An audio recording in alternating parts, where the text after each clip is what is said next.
Hello students, I am Ekta Singh, your seated science teacher for paper 2। आज के video में मैं आपके लिए लेकर के आई हूँ सीटेड के प्रीवियस ईयर क्वेश्चंस के प्रैक्टिस सेट। ठीक है, आज का जो हमारा प्रैक्टिस सेट है वो मैं आपके लिए लेके आई हूँ 20 अगस्त 2023 का। ठीक है, 20 अगस्त 2023 में जो एग्जाम हुआ था सीटेड पेपर 2 का मैथ और साइंस के पोर्शन का, मतलब हुआ तो पूरा था पर मैं आपको साइंस ही पढ़ाती हूँ तो उससे ही रिलेटेड हम यहाँ प्रैक्टिस सेट सॉल्व करेंगे। ठीक है, हाँ, पहली चीज ये, I am so sorry my all student, I am so sorry, क्योंकि आपने अगर मेरा पोस्ट देखा होगा तो आपको पता होगा कि कुछ टेक्निकल इश्यूज हो गए थे 2 दिन से मेरे मोबाइल में, जिसकी वजह से मैं आपको जो है रिकॉर्डेड सेशन अपने दे नहीं पा रही थी। उसके लिए आई एम सो सॉरी। मैंने बहुत ज़्यादा ट्राई किया, फिर मेरा कल नाइट में 12 बजे तक जैसे तैसे ठीक हो पाया है। ठीक है, तो अभी मैं आपके लिए प्रैक्टिस सेशन लेके आ रही हूँ, सो डोंट वरी। अब हम बैक टू बैक डेली अपने प्रैक्टिस सेट लगाते रहेंगे, तो वीडियो के लास्ट तक मेरे साथ बने रहिए। हम यहाँ पर आज 10 क्वेश्चंस कवर अप करने वाले हैं साइंस पेडागोजी के 20 अगस्त 2023 पेपर के। ठीक है, आइए स्टार्ट करते हैं। ये हमारा फर्स्ट क्वेश्चन है अकॉर्डिंग टू दिस सेशन, यानी कि ये जो वीडियो सेशन है, ये जो क्लास है, इस वीडियो में ये हमारा पहला क्वेश्चन है।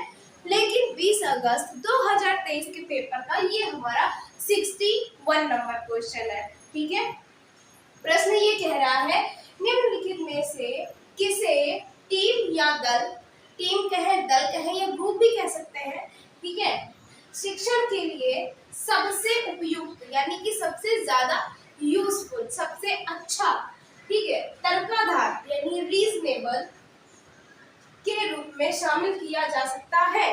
कहने का मतलब ये है, अगर क्वेश्चन हमें समझना है तो सिर्फ इतना समझना है कि टीम शिक्षण के लिए किसी टीम को आपको पढ़ाना पड़े, कुछ सिखाना पड़े, तो इन चारों ऑप्शंस में से सबसे बेटर, ठीक है, हमारा टीचिंग मेथड क्या होना चाहिए, सबसे बेटर ही हमको इसमें से छांटना है, वही हमारा उत्तर है। आइए देखते हैं। पहला विकल्प है, फर्स्ट ऑप्शन इज, यह आकलन के कार्य को और सरल बनाता है। ठीक है, नेक्स्ट कह रहा है यह विद्यार्थियों की भागीदारी में वृद्धि करने में सहायक है।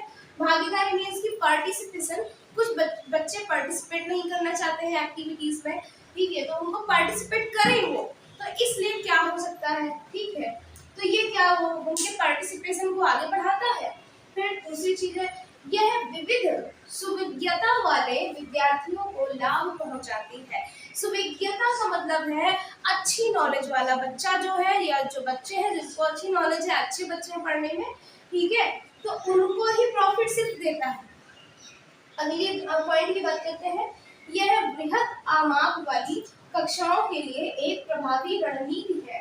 बृहद आमाप वाली यानी कि जिनका कोई माप नहीं है, ठीक है, काफी बड़ी क्लासेस है, ऐसी क्लासेस में हम क्या कर सकते हैं, तो इसमें हमारा सबसे बेटर ऑप्शन है और सबसे पहले इसका आंसर बनता है कि यह विविध सुविज्ञता वाली, यानी कि विविध मतलब अलग अलग प्रकार के टीम है, या मान लीजिए कोई भी एक क्लास है तो वो एक हमारे लिए टीम ही है। ठीक है, वहां पे बैठा हर बच्चा सेम आईक्यू लेवल का नहीं होता है। सुविज्ञता का मतलब नॉलेज वाला, विविध का मतलब अलग अलग प्रकार की, हर बच्चे की अलग प्रकार की आईक्यू लेवल होती है, उस हिसाब से उसके अंदर कितनी नॉलेज है और वो किस हिसाब से, टीचर को ऐसी शिक्षण विधि का यूज करना पड़ता है, ऐसे टीचिंग मेथड का यूज करना पड़ता है कि हर प्रकार के बच्चे को समझ में आए। ठीक है, तो इस हिसाब से हमारा सी ऑप्शन सबसे बेटर है, यानी कि बेटर तो अच्छे ये सभी ऑप्शन है, इनमें से अच्छे ये भी ऑप्शंस है, लेकिन सबसे अच्छा ये है, सबसे इफेक्टिव ये है, इसलिए वही तो पूरा सबसे उपयुक्त तर्काधार। ठीक है, तो वो यही होगा। ठीक है, तो आई होप आपको ये क्वेश्चन समझ में आया है। अब हम नेक्स्ट क्वेश्चन की ओर मूव करते हैं। अगला प्रश्न है हमारा, निम्नलिखित में से कक्षा 7वीं के विद्यार्थियों में गोलीय दर्पणों में प्रतिबिंब रचना की अवधारणा को प्रस्तुत करने के लिए सबसे उपयुक्त गतिविधि यानी कि सबसे ज्यादा यूजफुल एक्टिविटी कौन सी होगी। ठीक है, तो पहला ऑप्शन है, अब हमें यहाँ भी यही बात बतानी है कि सबसे उपयुक्त क्या बतानी है, सबसे उपयुक्त, यहाँ भी हमने सबसे उपयुक्त ही निकाली थी। सबसे उपयुक्त का मतलब है कि कहीं ना कहीं चारों ऑप्शंस ही अपनी अपनी जगह पे सही बात कह रहे हैं, ठीक है। पर सब में से सबसे अच्छा कौन है, हमें ये यहाँ पे बताना है। देखिए, विद्यार्थियों को परावर्तन के नियम स्पष्ट किए जाते हैं, बिल्कुल किए जाते हैं। और जब तक चैप्टर एक्सप्लेन नहीं करेंगे बच्चे उसकी एक्टिविटी कैसे कर पाएंगे। फिर बात सही है, ठीक है, लेकिन हमें सबसे अच्छा निकालना है। आगे देखते हैं। विद्यार्थियों को वक्र दर्पण में किरण आरेख के आरेखण की प्रक्रिया स्पष्ट की जाती है। तो ये जो किरण आरेख के आरेखण की प्रक्रिया को स्पष्ट करना है, ये एक गतिविधि है, एक्टिविटी है। पर ये जो है नियमों को स्पष्ट करना, ये एक्टिविटी नहीं है, ये सिर्फ एक लेक्चर है। हम क्लास में खड़े हुए हमने जो परावर्तन के नियम है उनको एक्सप्लेन कर दिया, पर ये कोई एक्टिविटी नहीं है, ये कोई गतिविधि नहीं है, ठीक है। फिर ये चलो गतिविधि है, अभी हम आगे भी देख लेते हैं, इससे हो सकता है कोई अच्छी एक्टिविटी मिल जाए। विद्यार्थियों को चमकीले स्टील चम्मच के साथ खेलने तथा उसमें अपने प्रतिबिंबों के अवलोकन करने के लिए कहा गया है। कि अगर ये वाली गतिविधि दी जाए, अब आप कंपेयर करिए इन दोनों में सबसे अच्छी गतिविधि कौन सी है। गतिविधि तो ये भी है, गतिविधि ये भी है, एक्टिविटी ये भी है, सबसे अच्छी कौन है आप कंपेयर करिए। पहले नेक्स्ट ऑप्शन और देख लेते हैं। विद्यार्थियों को एक समतल दर्पण में विभिन्न अवस्थितियों यानी कि अलग अलग प्रकार की कंडीशंस में अपने प्रतिबिंबों का अवलोकन करने के लिए कहा जाता है। अब बताइए इसमें से सबसे अच्छी एक्टिविटी कौन सी होगी। देखिए एक्टिविटी तो ये भी है, पहली चीज तो पहला ऑप्शन हमारा एक्टिविटी ही नहीं है, तो ये तो ऐसे ही नेग्लेक्ट हो जाता है, ये इसका आंसर नहीं हो सकता है। बाकी तीनों एक्टिविटी है, प्रैक्टिकल है साइंस के लिए। अब सबसे बेटर ऑप्शन क्या हो सकता है, तो देखिए इसका सबसे अच्छा विकल्प ये वाला होगा। विद्यार्थियों को चमकीले स्टील चम्मच के साथ खेलने दिया जाए। तो वो खेल, भाई चम्मच कैसी होती है ना, ऐसी होती है, ठीक है, ऐसी, और ऊपर से ऐसी, फिर ये ऐसे। तो जो ये इसका ये जो कर्व है, ठीक है, चमकीला होगा ना, तो बच्चा उसमें प्रतिबिंब देखने की कोशिश करेगा खेलने के दरमियान, और वो कोशिश करेगा और उससे ये कहा जाए कि अवलोकन भी करो उसका साथ साथ में।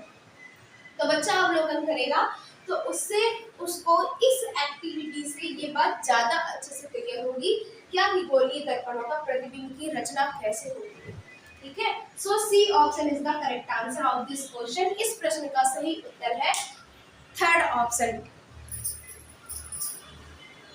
तो अब हमारा नेक्स्ट क्वेश्चन है थर्ड।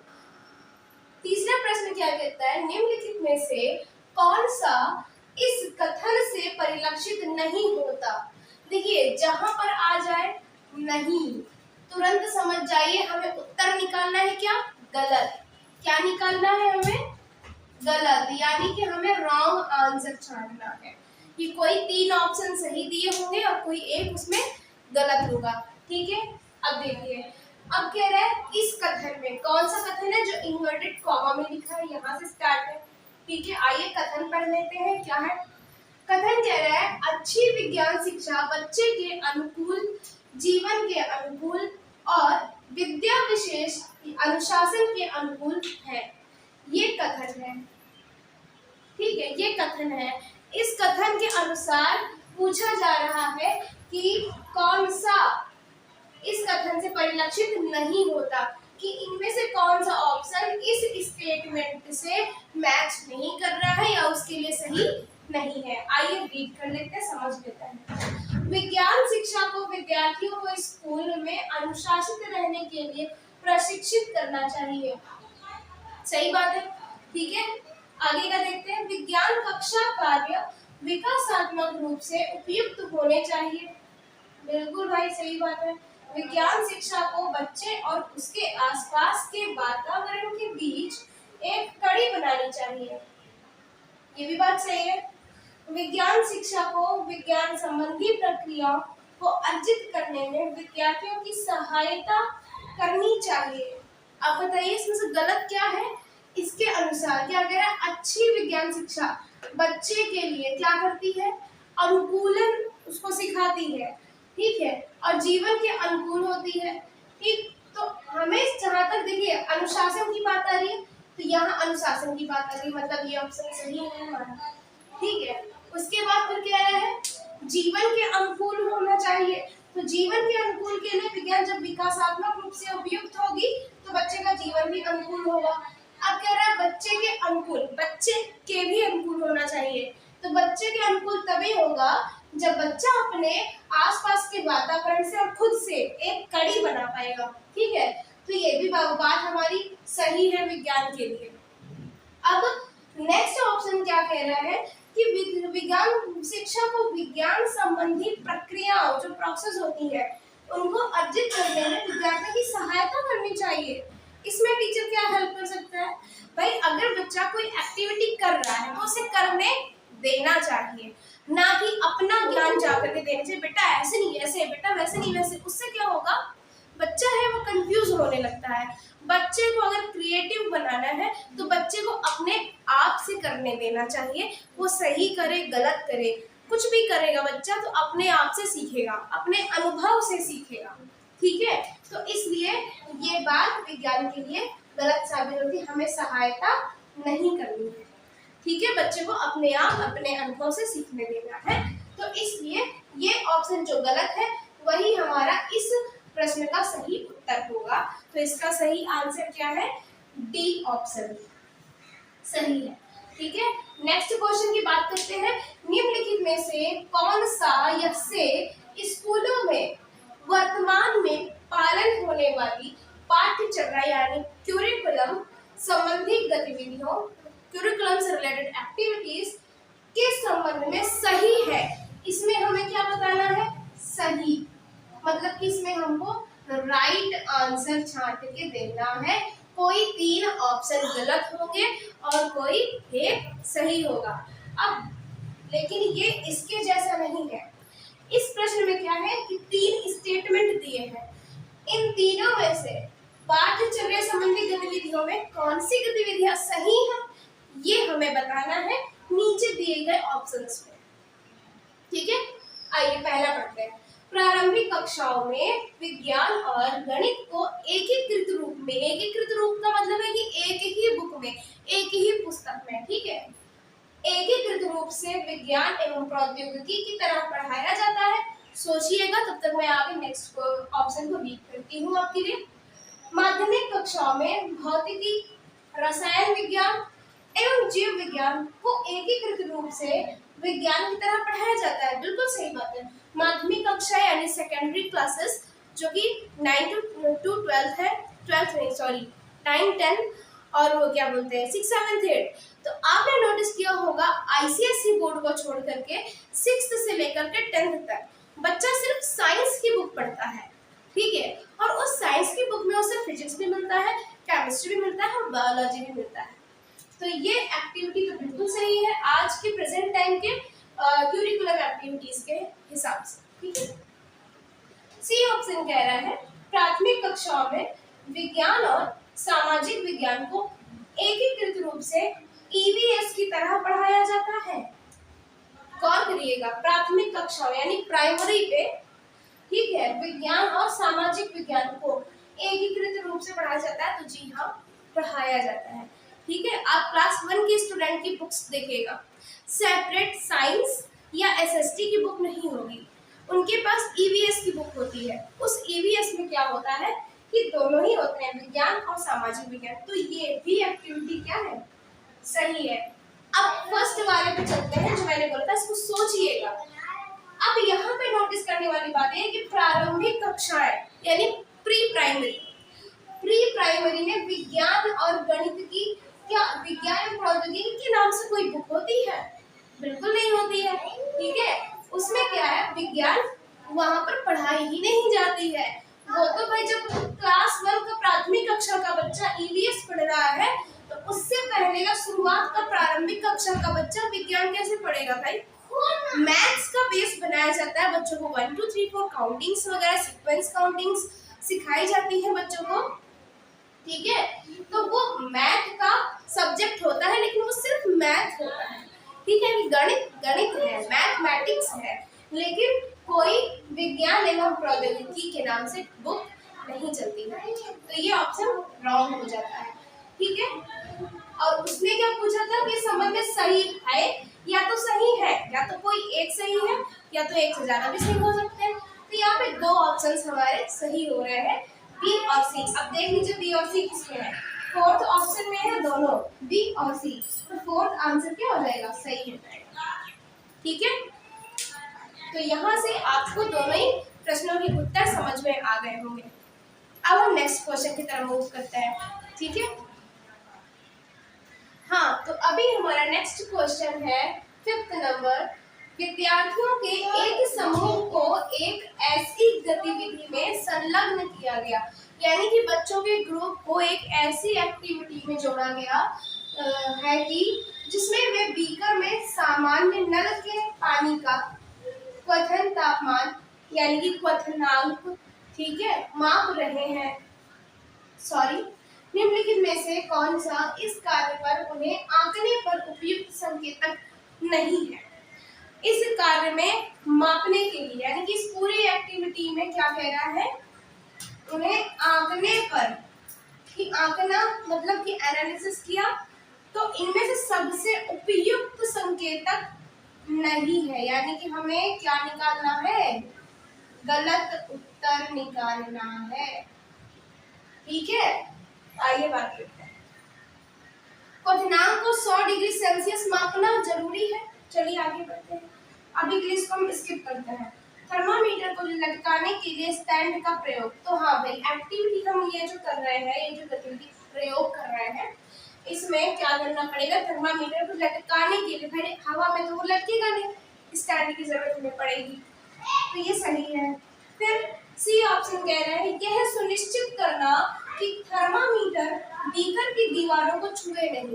थर्मामीटर जब लटकाया जाएगा तो जो बीकर है उसके जो आसपास की वॉल्स है उनमें टच नहीं होना चाहिए, एकदम सेंटर में होना चाहिए, ठीक है। तो ये भी बात सही है। फिर कह रहे हैं थर्मामीटर के अल्पमांक। अल्पमांक का मतलब होता है न्यूनतम गणना, सबसे नीचे से जो शुरुआत 0 से हो रही है मेजरमेंट की, वहां से हो गया अल्पमांक पर ध्यान देना। तो हमें भाई जब हम थर्मामीटर लगाएंगे बीकर में ऐसे करके, तो क्वथनांक नापने के लिए हम 0 से देखेंगे ना, प्रैक्टिकल पूरा करते करेंगे तो ऑब्जर्वेशन पूरी हमें रखनी पड़ती है, ठीक है। तो वो ध्यान देना पड़ेगा, तो ये भी बात सही है। अब बात करते हैं ए ऑप्शन की। क्वथनांक को 100 डिग्री सेल्सियस मापना ये आवश्यक नहीं है। क्या कह रहा है, आंकने पर उपयुक्त संकेतक नहीं है, उपयुक्त यही नहीं है, इसका कोई यूज नहीं है, तो ये रॉन्ग होता है, इसीलिए ये ऑप्शन क्या होगा, सही। A option is the correct answer of this question 5th number. 6th number की बात करें, निम्नलिखित में से मुक्तोत्तर प्रश्न की पहचान कीजिए। मुक्तोत्तर प्रश्न का मतलब होता है ओपन एंडेड क्वेश्चन, यानी कि जिसका एंडिंग क्या हो, ओपन टाइप हो, यानी कि हम लिमिटेड के बजाय अनलिमिटेड सोच सके। बच्चा क्या करे कि जिसकी सोच जिस प्रश्न से आगे बढ़े, न कि सीमित रह जाए। आइए ऑप्शंस की तरफ ध्यान देते हैं। क्या होगा यदि मानव सेलुलोज को पचा सके। ये प्रश्न बच्चे की सोच तक कहाँ तक असर करेगा, ये सोचिएगा। 5 ऐसे जीवों के नाम बताइए जो कि सेलुलोज को पचा सके। बच्चा क्या करेगा, 5 जीवों के नाम बता देगा, बस हो गया, आंसर खत्म। उसकी सोच उसकी कहीं आगे डेवलप कर रही है, नहीं कर रही है। चल, तो ये आंसर सही नहीं होगा। सेलुलोज किससे बना होता है, हमने किसी चीज का नाम बता दिया जिससे सेलुलोज बनता है, आंसर खत्म हो गया। तो इससे बच्चे की थिंकिंग ग्रो नहीं करेगी, ये भी रॉन्ग हो जाएगा, ठीक है। मानव सेलुलोज क्यों नहीं पचा सकता है, क्यों का मतलब है कि हमें रीजन देना है, अपने उत्तर में कारण बताना है। बच्चा इस प्रश्न को पढ़ेगा, इसका उत्तर में इसका कारण बता देगा, उसका उत्तर वहीं से खत्म हो जाएगा। इस प्रश्न में क्या होगा कि क्या होगा यदि मानव सेलुलोज को पचा सके, बच्चा क्या होगा मतलब कंडीशन आ गई वहां पर। अब बच्चा इस कंडीशन के बारे में सोचेगा कि ऐसा क्या हो सकता है, ठीक है। वो अनलिमिटेड सोच जहां आ जाती है तो वो मुक्तोत्तर प्रश्न हो जाता है, ओपन एंडेड।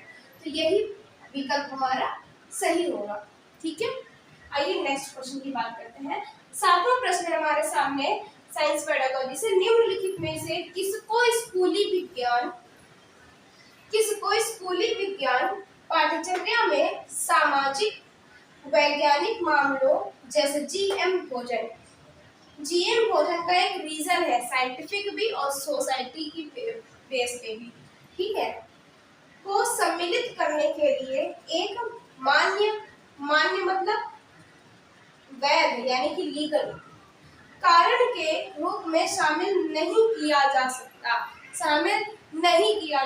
मतलब कि हमें यहाँ पर उत्तर कैसा निकालना है, गलत निकालना है। कोई 3 ऑप्शन सही है और एक गलत है। आइए देखते हैं कौन है। साक्ष्य आधारित तर्क में संलग्न रहने की क्षमता को विकसित करना, एक निश्चित विद्या विशेष के रूप में विज्ञान की अनुशंसा करने में सहायक है, ऐसी स्कूली विज्ञान की पाठ्यचर्या, ठीक है, विज्ञान की प्रकृति के संबंध में समझ बनाने में सहायक है। तो विज्ञान की प्रकृति का इससे कोई लेना देना नहीं है, तो ये कुछ ठीक नहीं लगा। चलिए आगे देखते हैं। समझ बनाने में सहायक, तर्क वितर्क कौशलों को विकसित करना, क्या लगता है आपको? भाई देखिए, साक्ष्य आधारित तर्क में संलग्न है, तो ये तो बात बिल्कुल सत्य है कि जो विज्ञान है हमारा वो प्रमाणों पर और साक्ष्य पर यकीन रखता है, ना कि सोची हुई और काल्पनिक बातों पर। तो ये सही है, ठीक है। अब बात कर रहा है विज्ञान की प्रकृति के संबंध में समझ बनाने में सहायक। अब यहाँ से कोरिलेट करिए, सामाजिक वैज्ञानिक जो मामले हैं क्या प्रकृति के संबंध में समझ बनाने में सहायक होते हैं बच्चे के लिए? बिल्कुल होता है। अभी सॉरी फॉर दैट, उस टाइम मैंने ये कोरिलेट नहीं किया था, इसीलिए आप सबका कोरिलेट करिए, ठीक है। तर्क वितर्क कौशलों को विकसित करना बिल्कुल होंगे। जब बच्चा सामाजिक और वैज्ञानिक दोनों तरीके के मामलों में इन्वॉल्व होगा तो उसके तर्क और वितर्क कौशल भी क्या होंगे, विकसित होंगे। तो ये भी बात सही है।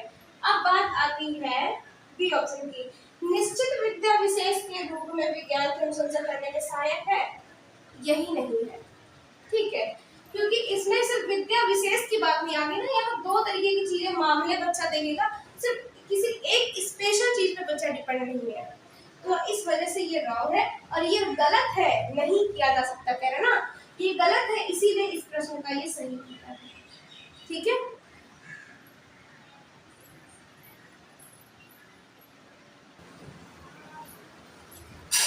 हाँ, तो अब हम नेक्स्ट क्वेश्चन की बात करते हैं। अगला प्रश्न है 8वां, 8th क्वेश्चन, कक्षा 7वीं में जीवों में श्वसन पाठ पढ़ाने के पश्चात, यानी कि एक चैप्टर है, लेसन है साइंस में, कक्षा 7 में 7th क्लास में, कि जीवों में श्वसन, रेस्पिरेशन इन ऑर्गेनिजम्स, ठीक है।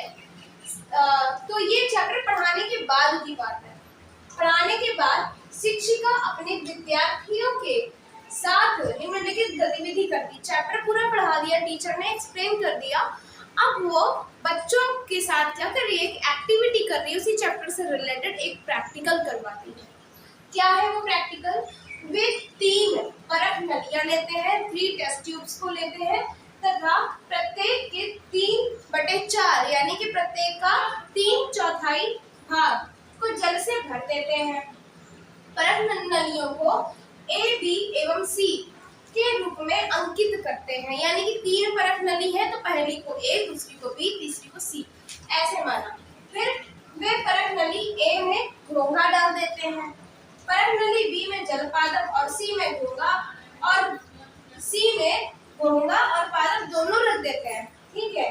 तब शिक्षिका विद्यार्थियों से पूछती है कि किस परख नली में कार्बन डाइऑक्साइड का उच्चतम यानी कि हायर सांद्रण होगा, यानी कि हायर कंसंट्रेशन किस टेस्ट ट्यूब में ज्यादा होगा, ठीक। इस मामले में शिक्षिका किस प्रक्रिया कौशल पर बल दे रही है, यानी कि कौन सा प्रोसेस स्किल बच्चों को सिखाना चाहती है इस एक्टिविटी के हिसाब से, ठीक है।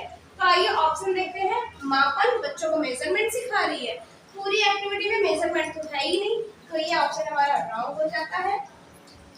प्रश्न उठाने जब प्रैक्टिकल चल रहा है तो यहाँ पर क्वेश्चन मेकिंग की बात ही नहीं है। प्रश्न बच्चे तब उठाते हैं जब चैप्टर एक्सप्लेन करके टीचर उसको समराइज करती है। ठीक है, तो ये भी अभी नहीं हो सकता, ये भी रॉन्ग है। अनुमान लगाने, क्या बच्चे अनुमान लगा रहे हैं? नहीं, बच्चे तो प्रैक्टिकल कर रहे हैं। प्रैक्टिकल करके ये सोच रहे हैं कि होगा, और जो पादप सी में हमने डाला हुआ है, किसी भी टेस्ट ट्यूब में डाला है, तो कार्बन डाइऑक्साइड का हायर कंसंट्रेशन किसमें ज्यादा होगा, मतलब कि अभी हुआ नहीं है, इन फ्यूचर होगा।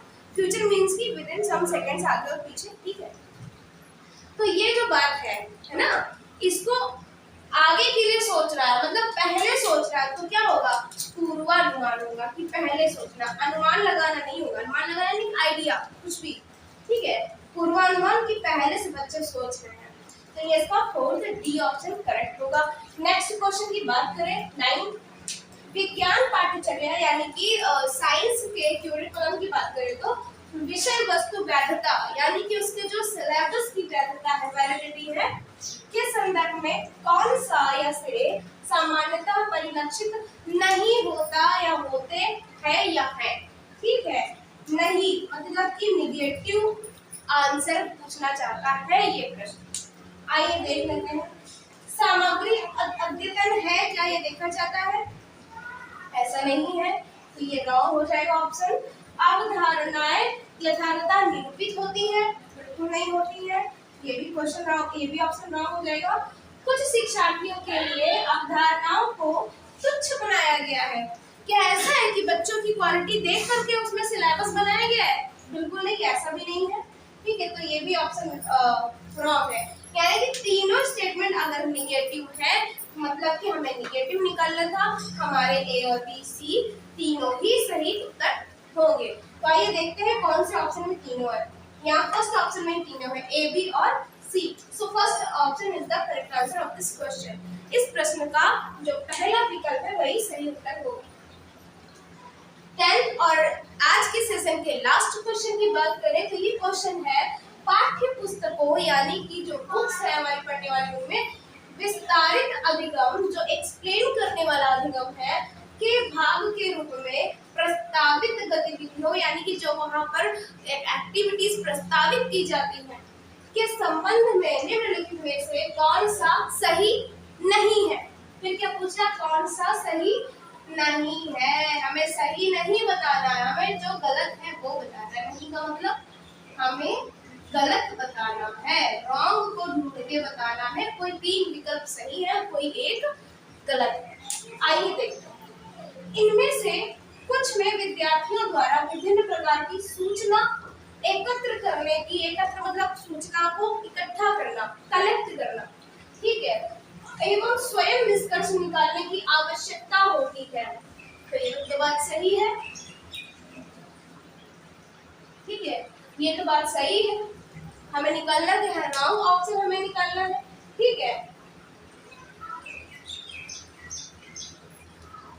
फिर है इनमें से कुछ बृहद रूप से विशेषज्ञों, शिक्षकों एवं समाज के साथ बच्चों की अंतःक्रिया को बढ़ाता है। तो ये भी बात सही है।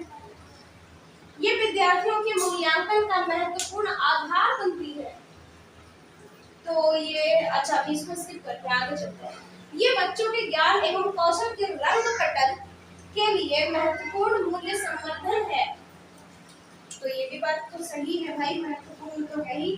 तो मतलब कि मूल्यांकन का विस्तारित अधिगम से कोई इतना आवश्यकता नहीं होती है, तो यही सही नहीं है। So C option will be the correct answer of this question. So 10th number का जो 10वें अंक संख्या का हमारा प्रश्न है, ठीक है, इसका उत्तर सी ऑप्शन होगा। ठीक है, तो आज के लिए इतना ही। आई होप आपको पूरा सेशन अच्छा लगा होगा। PYQs जो हमने साइंस पेडागोजी के 20 अगस्त 2023 के सेट से हमने लगाए हैं, आपको फुल्ली एक्सप्लेन किए हैं, बाइलिंगुअली किए हैं, आपको समझ आया होगा। लिखा हिंदी में है क्योंकि लिखने में मैं दोनों लैंग्वेज एक ही क्वेश्चन में नहीं लिख सकती हूँ, ये पॉसिबल नहीं है। ठीक है, वैसे ही हमारी 30 मिनट्स की वीडियो हो चुकी है, इससे अभी हुई होगी, और ज़्यादा टाइम नहीं हम ले सकते हैं, तो इसलिए मैंने हिंदी में रखा, पर एक्सप्लेन आपको दोनों में करने की पूरी कोशिश की है। तो इसी तरह मेरे साथ जुड़े रहिए। जुड़ने के लिए ज़्यादा कुछ नहीं करना है, चैनल को सब्सक्राइब करिए और कमेंट बॉक्स में अपना फीडबैक जरूर दीजिए। मिलते हैं नेक्स्ट वीडियो में। Thank you so much everyone.